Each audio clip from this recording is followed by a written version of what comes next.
You know all those draft boards and screens you see on your Twitter feed right now, if you're in the fantasy baseball world at all? Who do we have to blame for that? Our good friend Justin Mason here to talk TGFBI with me here on the RotoWire Fantasy Baseball Podcast.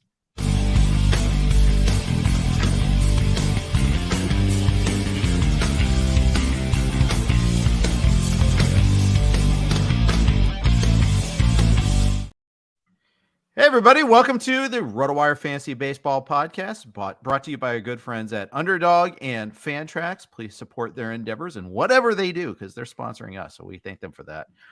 It's Yogurt Cast time. It's time to talk the TGFBI, or as I like to call it, the Yogurt League. So noted because my brother used to work at a frozen yogurt shop called TGBY. I think they still exist somewhere in the Midwest. But anywho, we're talking TGFBI. We're posting draft picks and having a good time doing it. Here with Justin Mason, host of the TGFBI, proprietor of. You can find him everywhere, including Sleeper in the Bus podcast, the TGFBI podcast, Friends with Fantasy Benefits, Fangraphs, you name it, he's there. Justin, welcome. Thank you for joining us today. Hey, thanks for having me, Jeff. It's always a pleasure to come on and talk about yogurt.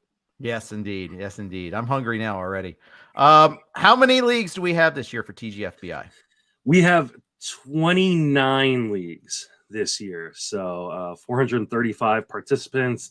It is been a lot of fun. People are really, really excited about it, except for those people who are in really, really slow leagues that are not moving very fast. I saw one league I don't think has even made it to the top 60 picks yet. So, oofda, as we would say, my Scandinavian descent there. That's brutal.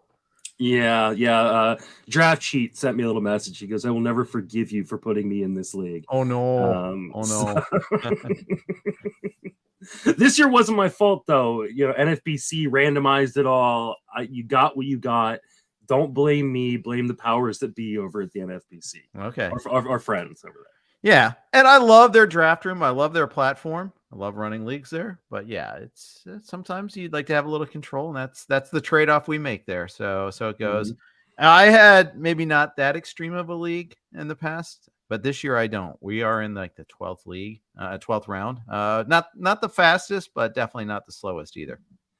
Yeah, my league is currently about to finish up the 17th round, but yeah. I think when people are drafting with me, they tend to move a little bit faster as to not feel like they're holding up the person who runs the show. So I never get stuck in a slow league.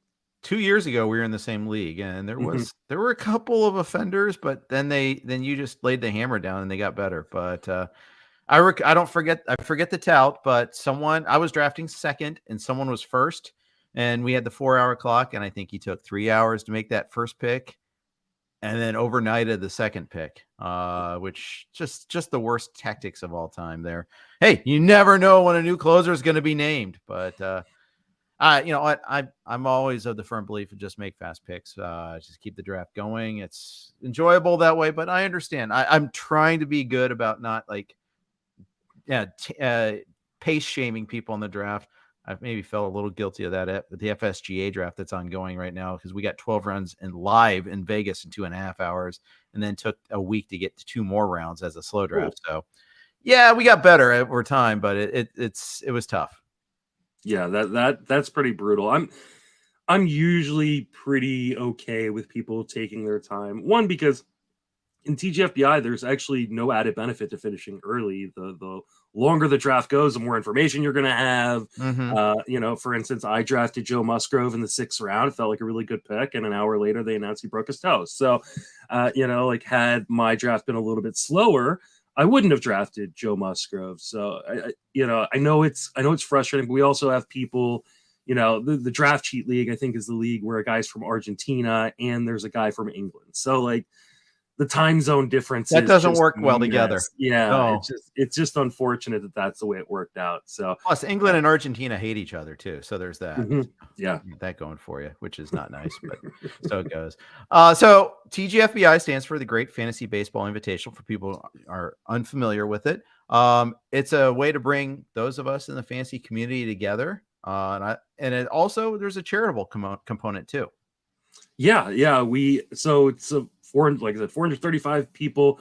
Vast majority of them are from the industry. I do run satellite leagues for people who are just kind of, regular Joes who want to try to win their way in.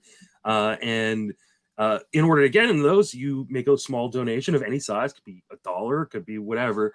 And then you compete, you win the league, you get in. And so we're able to then raise money from the participants TGFBI, the satellite leagues, and then donate to a charitable cause. So usually half the money goes to a charitable cause of my choosing. This year, we are raising money for Dan Strafford's family. Dan Strafford, an amazing person in our industry, lost his wife to cancer very, very recently. And then the other half, 3 girls. Brutal. Yeah. I think 12, 8, and 5 are their ages. And, I'm a father of, a 12-year-old and a 4-year-old. I can't even imagine what Dan's going through. So we're gonna raise some money. Last year we raised money for Emily Walden. Year before we raised money for a charity in my local area. So it's always a great way to kind of use the excitement of fantasy baseball season for a good cause, right? So that's what Potapalooza is about. That's part of what TGFBI is about. And I just appreciate the industry as a whole kind of championing TGFBI and making it as successful as it is. Yeah, between you and Scott Fish with the Scott Fish Bowl, I mean, I think we're in great hands as far as that goes. So putting our best foot forward. Hey, do me a favor, shoot me the link to the fundraiser for Dan's fundraiser, and I'll post it in the chat room while we're talking here, and I can put it on the YouTube page too later on. So we'll hopefully we'll drum up some business that way. Because Dan, I mean, he's a wonderful guy, first of all, but also he's in a time of need now, and it'd be nice if we could help them. So we'll do that. We're talking about TGFBI. We got Justin Mason here. You can follow Justin on Twitter at Justin Mason FWFB, and you can find out all this information as well. If you're listening to a podcast after the fact and not live streaming with us here, or even live streaming after the fact with us, not so live streaming. Lots of ways for you to find out how you can contribute and help. Let's talk about putting together these leagues. I mean, it's just got to be a monstrous process there. How many hours do you estimate every year do you get just setting up the leagues, putting people in leagues, making sure who's in, who's not in? I mean, it's a process that, it's already started for next year. I've already, posted the links for people to sign up for 2024, but usually around October, I start putting about 5 to 10 hours a week in. And then from January on, it's about 10 to 15 hours a week until the drafts start. Once the drafts start, I can really hand it over to NFBC if there's any problems. I just, I talked to Derek at NFBC, and he's amazing at what he does. NFBC is amazing what they do. But yeah, I mean, it's just a ton of work because you have to make sure nobody gets left out. You have to make sure that everybody who is applying qualifies. So I get to read a link from pretty much everybody in the industry every year, which is kind of cool and different. And it's just, it's a ton of work, but it's an amazing opportunity for a lot of people in the industry, including myself. And so it's definitely well worth the time and effort I put in. Yes, exactly. So I'm so glad to hear that because I know it is yeoman's work. I know that you're doing that, and you're doing it for the good of our fantasy industry / community. I think I like saying community if possible, because there's some people that aren't making any money off of producing fantasy content, and others that are just doing it, on the side. If they make some scratch, great. And we want to support all those people. I'm stupid lucky that I've been able to do this for a living since 1999, Justin. Wow. I've been in the fantasy world, but and we started RotoWire in 1997. So I've been doing it full time though since then, which is just crazy. So I've seen so many changes in the fantasy world. We used to get excited, and ESPN or CBS would mention the concept of fantasy. We're like, oh, look, there's a fantasy article. Oh, there's Keith Law. I'm so excited. And I love Keith. I've been friends with Keith since 1998. Actually, I met him at the first time we got invited to Labor. And it's just, there's always been that welcoming spirit. Whether it's like John Hunt invited, shining a light on new sites on Baseball Weekly back when that was a thing. People like Greg Ambrosius or Ron Chandler or Lenny Melnick have all been so like welcoming and pushing us up. So I like what you're doing. You're helping other people do the very same thing. Yeah, it's just a really good opportunity for some people who one, it may not get noticed otherwise in the industry. Kenyatta Storin has been a guy who, he's, I think, the all-time like leader in the historical standings of TGFBI. And like, I think his profile has grown a little bit since TGFBI. Chris Clegg started doing stuff in the industry, started writing in the industry because he wanted to get into TGFBI. Nice. I like it. And so like hearing stories like that, where it's like, hey, people are getting a platform or a bigger platform because of something like TGFBI is such a cool part of the whole thing for me. So TGFBI is modeled after the NFBC. It's a slow draft though, 5x5, 30 rounds. We will have fab. It's similar to the main event, except for not playing for big cash prizes is the only difference. So is that your favorite type of format to play? Yes and no. I think it's my most common format played nowadays. I play it mostly on NFBC. I still have a soft spot for in-person auction drafts. So like I'm in the Tout Wars mixed auction league. Like that to me is my favorite kind of format. Yeah, I love live drafts, live auctions. Yeah. You get to put together your team any way you want. You can use weird strategies if you want. You can trade if you want. So I think that's kind of my preferred format. But the NFBC has quickly become, because the competition level has just quickly become the place I play the most. Yeah. There's something to be said about being in person too. So I like that. I do like an auction trying to change your cadence on nominations. I like changing just how you do it. There's so many things to be said for that. Let's talk about some of the results here. Where can people find the results to find like ADP in TGFBI?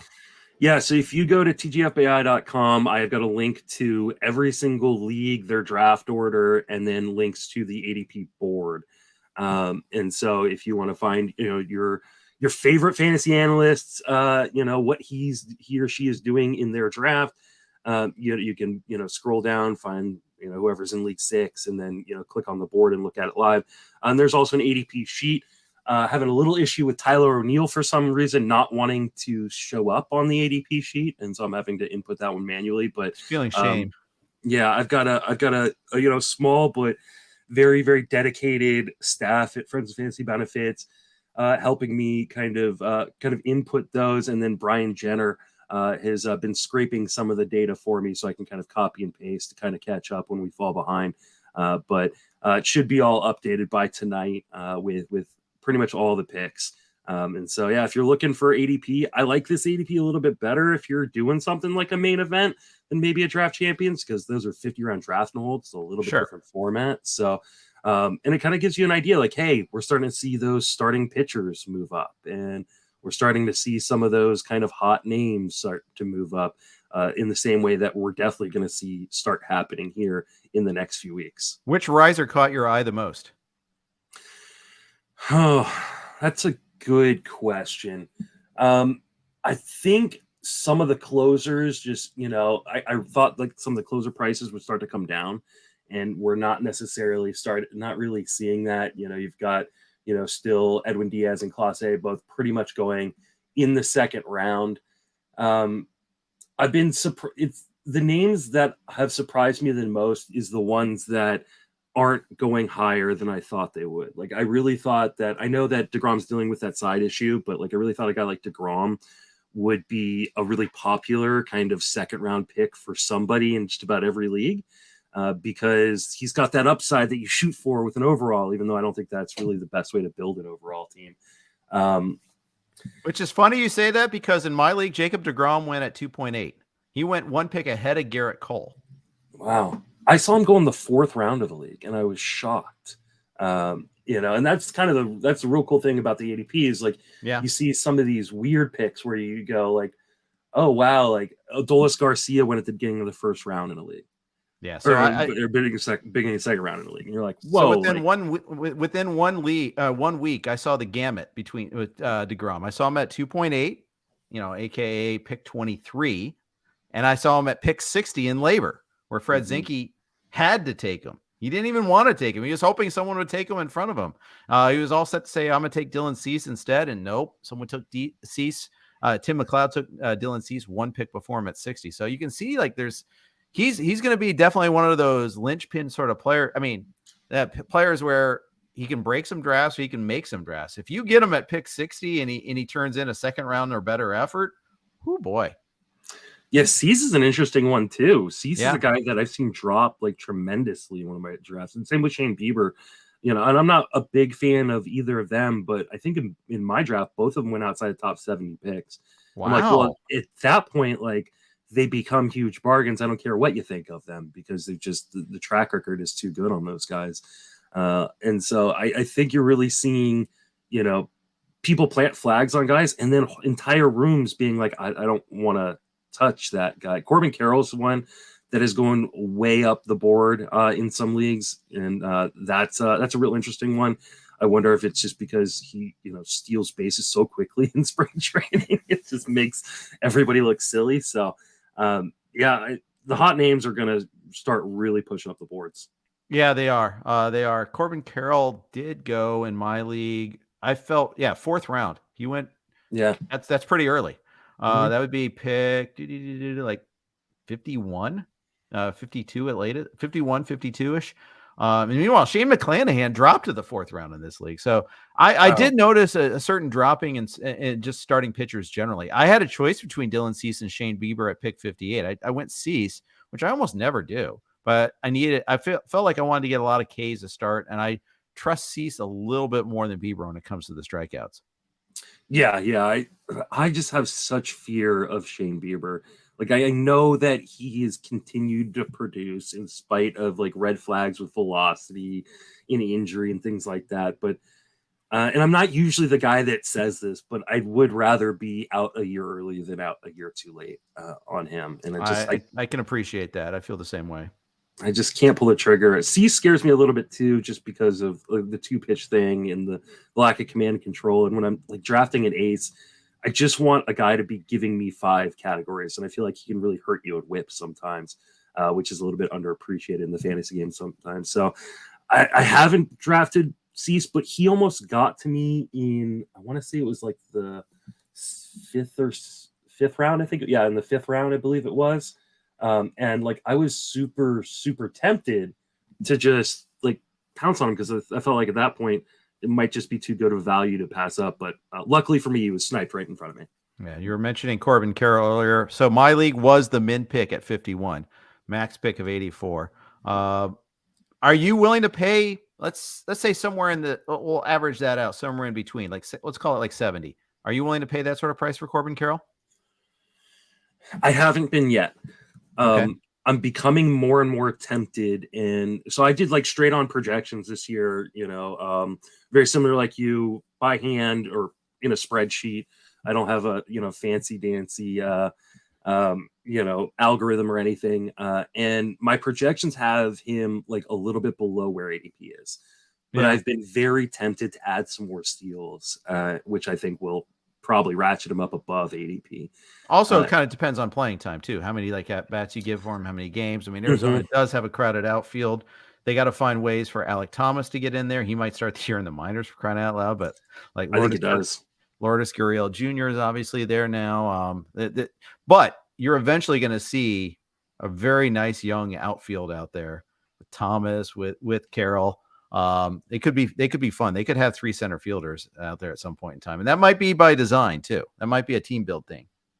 Yeah. I just don't know that I'm going to end up with Carroll very often, even though I like him and I've got him in some dynasty leagues, which is like the perfect place to have him. Yes. But it's mostly because by the time I get to where I would be willing to take him, he's one either gone or 2 I already have enough speed because Randy Arozarena has been one of my kind of must gets this year in drafts. Okay.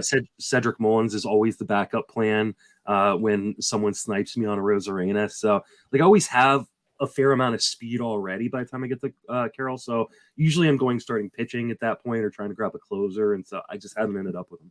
I've been landing with his teammate Jake McCarthy a lot, except for in TGFBI. DJ Short sniped me by 1 pick, which is not a recording because he's been doing that a lot in this draft.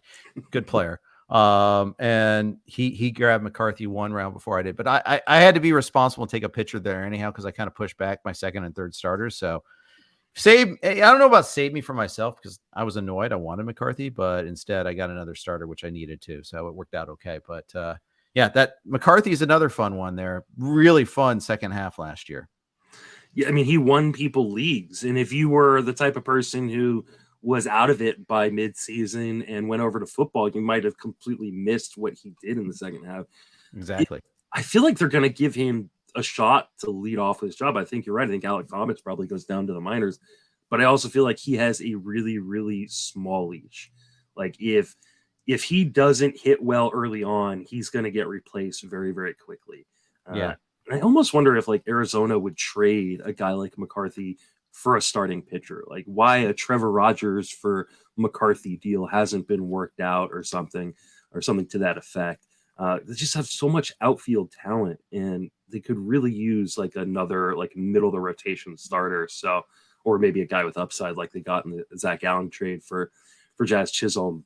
So I've got a little bit of concern, but the market hasn't overrated McCarthy at all. Like I really thought coming in, McCarthy was going to start pushing up the board super high to the point where he would be unaffordable, but I think he's very, very fairly priced. Yeah, Arizona's a very interesting team. I mean, they've got some young starters that could be fun. Dre Jameson, Ryan Nelson, Brandon Fatt. All three of these guys could be up and in the rotation by the end of the year. I mean, who is Zach Davies and to stop anyone? Madison Bumgarner's got the contract and the name and the history, but man, he hasn't been good lately. We could see a pretty rapid transition. Yeah, I would not be surprised. I'm not predicting this by any stretch of the imagination, but I would not be surprised if they outdid the Dodgers this year.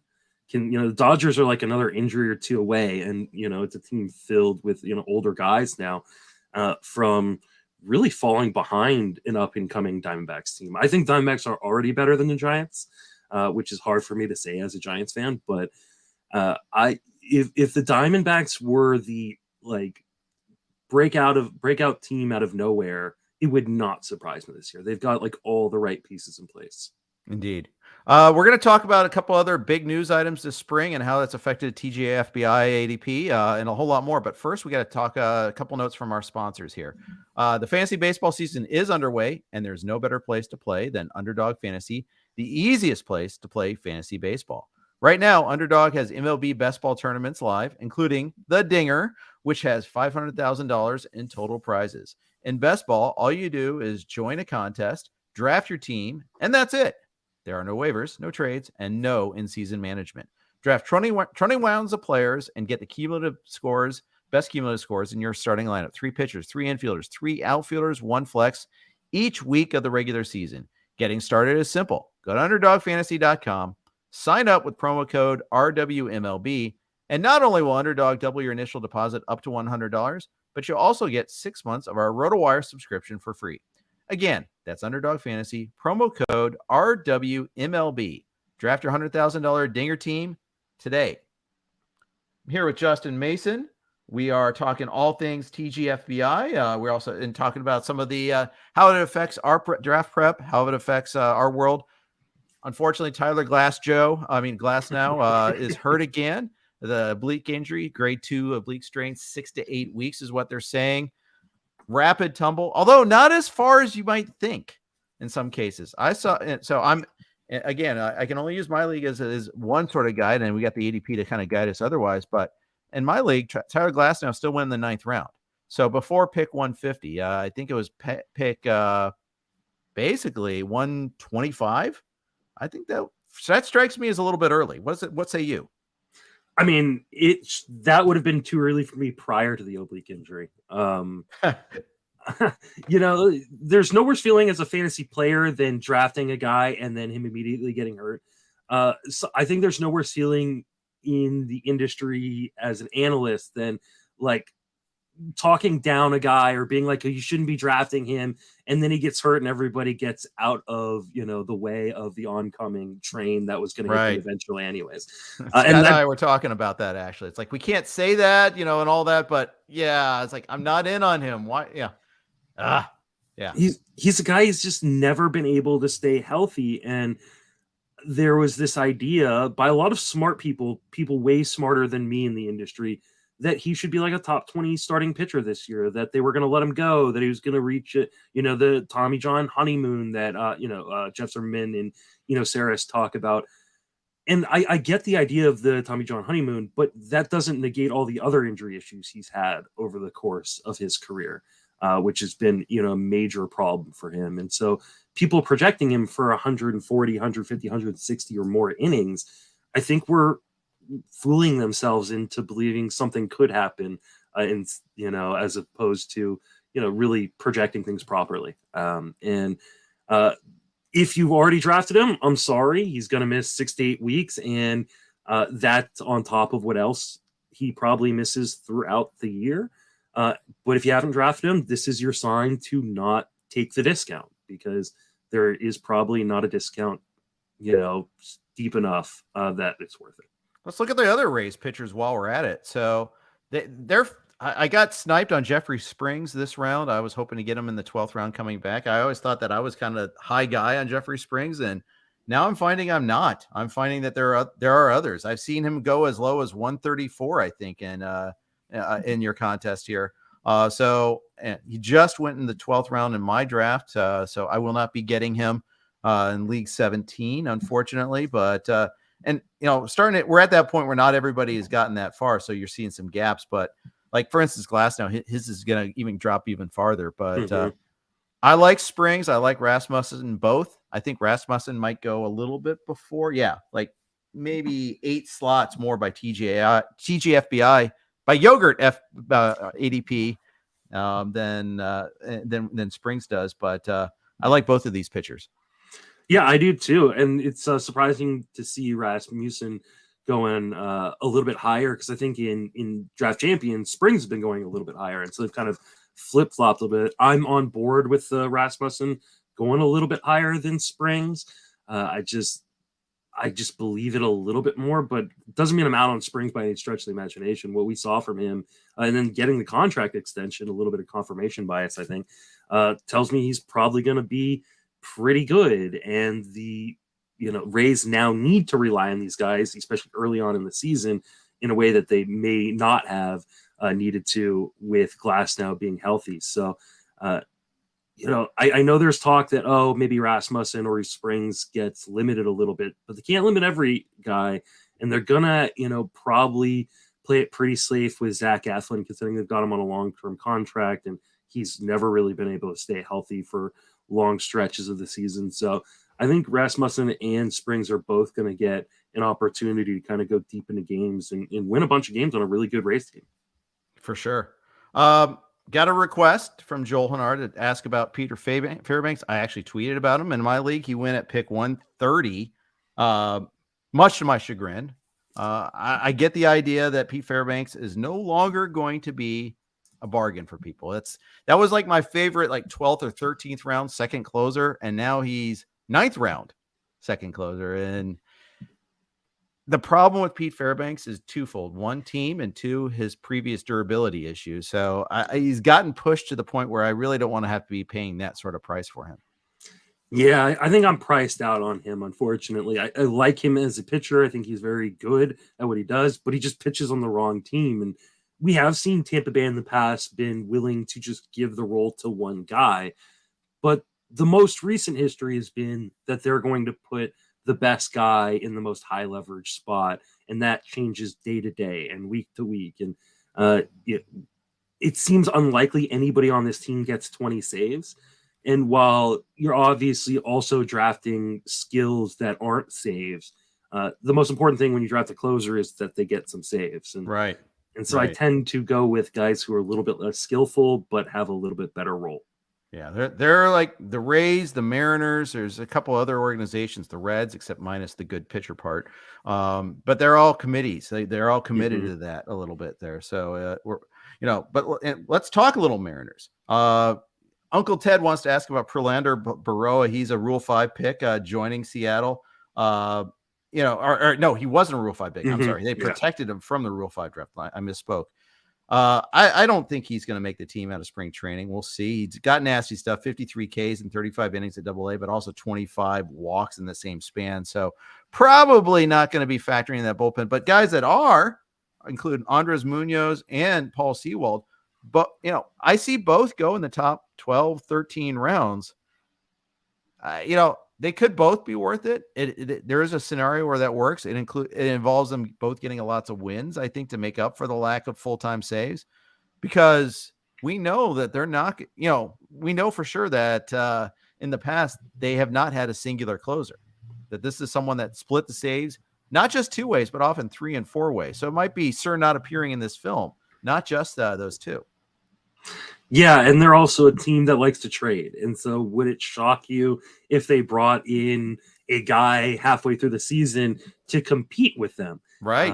Like, hey, we're on the cusp of winning this division, taking it away from the Astros. We're going to bring in a Kenley Jansen-esque type player for the 9th inning.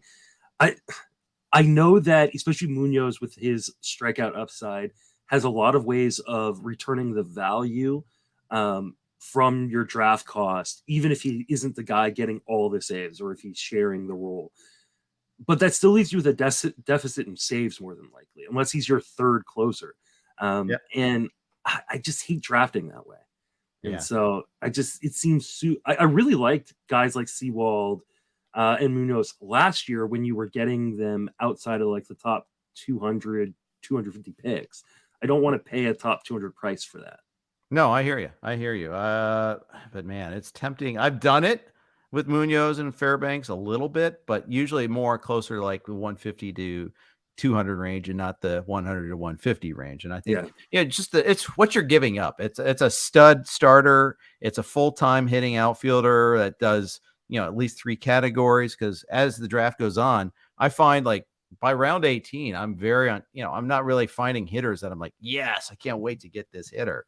Whereas I can find pitching. I can find someone that's got interesting skills. They might be a little bit more cheaper retail price there. So, but in Seattle, I mean, hell, they traded away Kendall Graveman and added Diego Castillo in the course of a couple of days 2 years ago. So we know that they're capable. They have a wheeling and dealing GM, and that kind of works against us sometimes.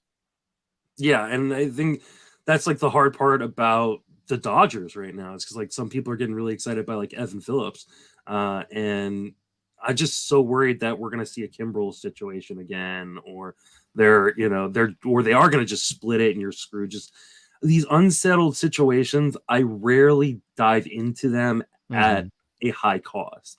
If I'm not having to spend, a 15th or, lower draft pick on it, then yeah, sure. I'll take a gamble here. You're going to drop half of those guys anyways after the 15th round. But just, the prices on guys like Sewald and Munoz or Johan Duran, I just can't do it because I don't know for sure that they've got those roles. Yeah, that's right. Another franchise where we don't know who's got the roles, the White Sox, unfortunately. Liam Hendricks, we don't know when he's going to come back. We don't know, who's going to step in first. They've even outright said that there's going to be a committee of sorts, or they're not going to name a full-time closer. I think that's a better way of phrasing it. But between Kendall Graveman, Reynaldo Lopez, Sir, anybody else that I haven't mentioned, who do you like there? I have been drafting Graveman in places, but once they said there isn't going to be a full-time closer, I was like, I'm just going to stay out of this situation. I think the White Sox are going to be better just by positive regression in the luck factor. I mean, they just got so unlucky with all the injuries all at the same time last year. Like, I feel like it's going to be a better team, but there's also a chance it's not. These are a lot of, young guys who are unproven, who have had injury issues and things like that. And so what if they stink again and then they're splitting the saves? Right. Again, I'm probably staying away from this. Reynaldo Lopez has been like the hot name recently. I don't know that I think they want him to be the closer. I think they want him to be kind of the fireman guy who can sometimes come in for more than an inning, who can get him out of a jam in the 7th. So I think Graveman's probably the first guy up, but if Aaron Bummer took the role or Joe Kelly, or they just split all this around the entire bullpen, I would not be surprised. Yeah, I hear you. And Reynaldo Lopez, he is climbing. In the 7 RotoWire Online Championship drafts we've seen since in the last week, maybe it's only in the last 3 or 4 days, he's up to 312. Still after Graveman, but I might have been guilty of some of that myself. But anyways, at 312 though, that's not like a bad gamble. Like if you're the guy you got at pick 312, especially a 12 teamer, doesn't work out, you're not sweating it. So like, I'll take that gamble at 312 and be like, okay, I'm gonna know probably in the first 2 weeks whether or not I can drop him for the next guy. Yeah, and keep in mind in the RotoWire Online Championship, it's only 12 teams, so we're talking 30 rounds, 12 teams, 360 players. Anything in the threes is just is a flyer. And and that extends a little bit of strategy in a 12 teamer versus a 15 teamer like TGFBI. I'm far more inclined to get one closer and wait, or just wait on closers, period, kind of go volume later. Saves will come into the league. It's a statement that Matthew Berry made one point in time, and it's been repeated in so many different contexts and misused in so many different contexts, like this one right now. But it's true. It's true. It's a lot easier to try to fab saves in this format than it is in, say, in TGFBI or in the main event, where you got the 15 teamer, and easier still in a league where you don't have an overall component. Yeah, and I think what people forget about the Matthew Berry "don't pay for saves" moniker was he was talking about like 10-team ESPN leagues. Right. So like he wasn't talking about your 15-team leagues where, like you said, it becomes a lot more difficult to get those saves off of the waiver wire, especially because you're competing with a bunch of other people who may or may not have saves already. You're going to pay for saves one way or another. You either pay for them at the draft table or you pay for them in fab. I personally am the kind of person who wants to pay for them at the draft table so I can use my fab to patch up any sort of holes that may have appeared via injury or bad drafting or whatever. Right. And so I have no problem spending a high price on a closer, especially in these deeper 15-team leagues. The 12s, I kind of do what you said. Like I try to get one really good guy, and then usually I'm sprinkling in other shots because there are more options usually on the waiver wire. Yeah, and TGFBI, I'm going to go with the one closer strategy because I think the second closers are expensive. I got Class A at 3.3. First time I've gotten Class A this year, and I kind of view him as equal to Diaz, so I would have taken one or the other there if they were there, and if not, I would have waited. But now, but that allowed me to kind of avoid paying the prices for Fairbanks, Munoz, all that class of relievers. Even like Daniel Bard, I passed on him in the 11th round. I could have gotten him, but I feel like there's an opportunity cost when you take that second closer and a 15 teamer. Yeah, let's see. So I got Rossi Iglesias. I almost was gifted Jordan Romano, who like fell into the 4th round. I was just praying he made it to me. He didn't quite get there. I think Rossi Iglesias is an elite closer that is kind of being depressed in value a little bit because he wasn't the closer last year. Or after the trade, he wasn't the closer out last year. And then I ended up with Scott Barlow as my second closer. And I don't feel super good about that, but you should. Chapman's trash. You're fine. And that's what I think too. I think he is trash. And I also think there's a chance that the Royals go, we're going to capitalize on Scott Barlow's value and try to get something and maybe trade him to a team like the Dodgers that might be interested in putting in that kind of high level guy. So I feel okay about that, and I'll probably take a gamble or two towards the end of the draft on a guy I think could potentially be a third. But I very rarely leave a 15-team league like TGFBI or a main event without two guys I feel pretty confident in. Okay. I've gone different ways. The main event last year in one league, I went Liam Hendricks in the 3rd.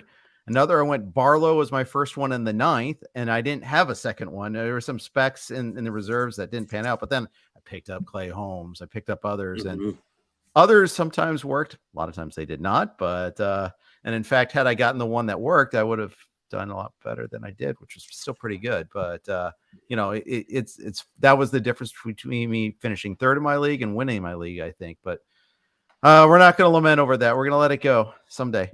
I was in both Scott's mains, so that tells you exactly how my main event season went last year. Yeah, that's a bad draw to get him in both. And I drafted next to him in both. Oh, double ouch. I mean, good guy. Scott Jensen's a wonderful guy, and he's a fantastic guy. Yeah, I mean, I love having drinks with him out of the bar after the main. I don't want to be sitting there with him during it, even though it was probably the most fun snake draft I've ever been a part of. It was just a fantastic group. You had the Loudmouth League. You had Oh. all the talking heads and a moderator, and that is the best moderator at the NFBC too. So, and Brady Tinker. So very loud and projects, and he announces a pick, the whole room hears it, and all of a sudden it's like, oh, I got to make sure where's he on my list and all that. He has that effect. Yeah, it was a blast. I mean, Govier, Sporer, Dustin Comis, Dave Potts, Dalton Del Don, Scott Jenstead. Like, it just and I think we had Tanner Bell and Jeff Zimmerman. Like, it was just an insanely fun group, and really a bunch of really good drafters as well. So I'm really hoping I don't get that league again this year. Yeah. Although it is a blast, but you're right. But that's the thing, is live drafts are just insane. So you got to go do it there. Do it one time. If you're ever going to play the main event, try to make a live draft either in Vegas or in New York. It's a completely different thing. We're going to talk about how TGFBI changes Justin's draft strategy, or his approach, maybe not necessarily strategy, but his preparation. But first, a quick note from our friends at Fantrax. Fantrax is the most customizable fantasy platform in the industry, offering great fantasy experience for your dynasty, keeper, redraft, and best ball leagues. Mentioned it before, I'll mention again. They were huge for us during the pandemic, running our Tout Wars auction leagues. Their auction room is excellent. Are you coming from another service? Fantrax makes it easy. Fantrax can import any of your current leagues and customize if needed. Fantrax offers the most in-depth player pool in the industry, including minor league players. Do you need a customizable commissioner service for your fantasy league? Fantrax offers more customization than any other platform. Waivers, categories, scoring system, schedule. Fantrax offers custom solutions for all that and more, and it's all free. Sign up for free today and be entered to win an official MLB signed jersey from Vladimir Guerrero Jr. Simply go to fantrax.com/RotoWire and sign up today. That's fantrax.com/RotoWire. Fantrax, the home of fantasy sports. Our podcasts are hosted on the Blue Wire Network. We appreciate them for doing that, so we play their ads. And thank you for your indulgence there on the Blue Wire Network. Talking with Justin Mason, proprietor, founder, host of TGFBI, Friends with Fantasy Benefits, Sleeper in the Bus podcast. Follow him on Twitter, as always, at Justin Mason, FWFB. Let's talk about just how it's impacted you, how TGFBI has impacted you. How does it influence your draft prep? How does it influence how you play? I think TGFBI is the kind of demarcation line of when I move from learning the draft pool and kind of playing ADP games with the draft pool and drafts to going and getting my guys. Once like TGFBI hits and we start getting into those drafts after that, I'm kind of caring less and less about the ADP and kind of just caring more and more about what I think. And that is something that I didn't necessarily do until a few years ago, right? Where I would always kind of try to play and I made the mistake with like the year I had Cedric Mullins, as a potential breakout, and he did break out. Like I played those ADP games and messed up and didn't get him in any of my mains. And so that's brutal. He was your guy, and it's someone else benefits from your guy. Oh, that's just the worst. And so I now so TGFBI has been a part of that process and going, okay, once TGFBI hits, I'm going to get my guys. I don't care about the ADPs.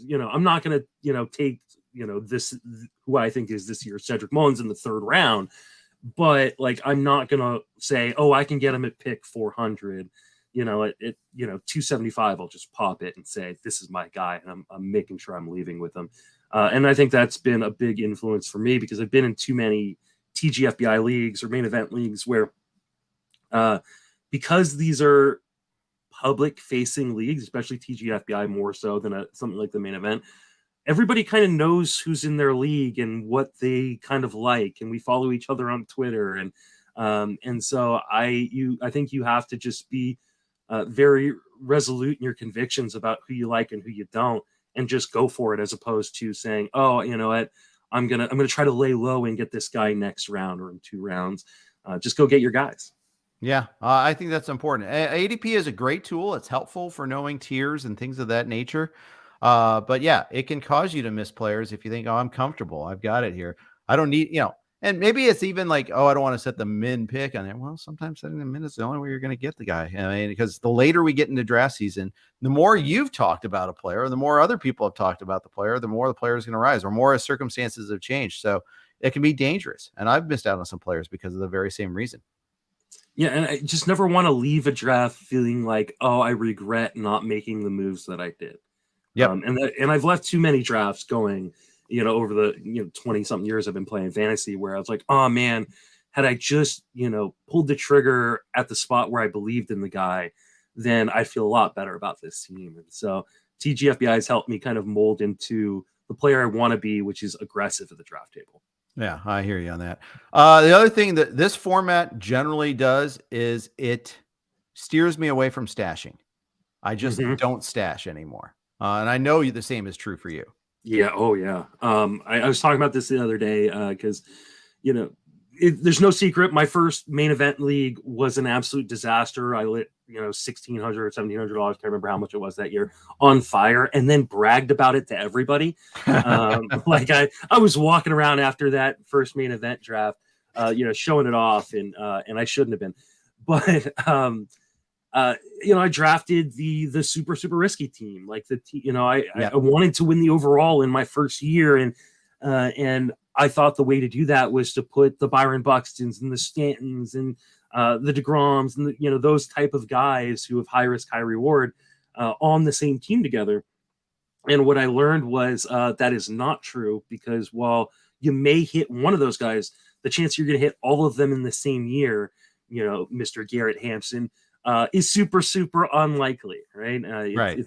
There's a professor from Stanford that talks about the chances of winning the lottery are like going into an Olympic-sized swimming pool filled with M&Ms, and one of them is green, and you have to find that one blindfolded. Like that's the chance of winning the lottery. It's the same kind of thing for an overall. If you put super risky teams, guys together, the chance you're going to hit them all at the same time is just super unlikely. So right, it's definitely taught me, TGFBI,